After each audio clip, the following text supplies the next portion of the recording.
Emmanuel Combe, la concurrence aux presses universitaires de France, avec une préface de Laurence Boone. C'est un petit livre qu'on devrait tous lire, relire pour ceux qui ont déjà travaillé sur la concurrence, parce qu'il y a souvent des idées un peu communes, des idées un peu bateaux d'ailleurs sur la concurrence. On a tendance à penser que la concurrence, c'est d'abord les prix.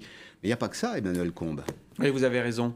Je pense que la concurrence, spontanément, on pense prix bas, ce qui n'est pas faux. Hein. Oui, c'est pas faux. C'est qualité. Mais je ne crois pas que la concurrence se réduise à cela. Et c'est important parce que sinon, c'est un petit peu anxiogène de dire finalement la concurrence, c'est que des prix bas et c'est bon pour le consommateur. Non, la concurrence, c'est aussi de la variété des produits. Hein, c'est pouvoir choisir différents produits. Quand vous importez des produits, par définition, c'est parce qu'ils sont un petit peu différents de ceux que vous avez sur votre marché domestique. Prenez le cas de l'automobile. Donc, c'est de la variété.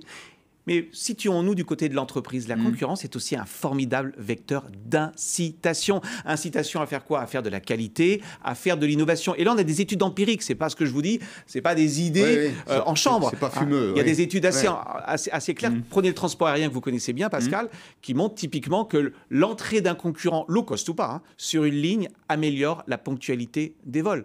Et puis on le sait, les VTC ont eu un effet vertueux typiquement sur la qualité de service offert par les taxis, notamment à Paris. Donc cet aspect-là de la concurrence, je trouve qu'on l'oublie trop souvent. Or, il est important parce qu'il est assez positif, cette idée que la concurrence, c'est le droit de venir contester l'opérateur existant parce qu'on a des meilleurs produits. Mais attention, Pascal, dans le respect des règles de droit. On va peut-être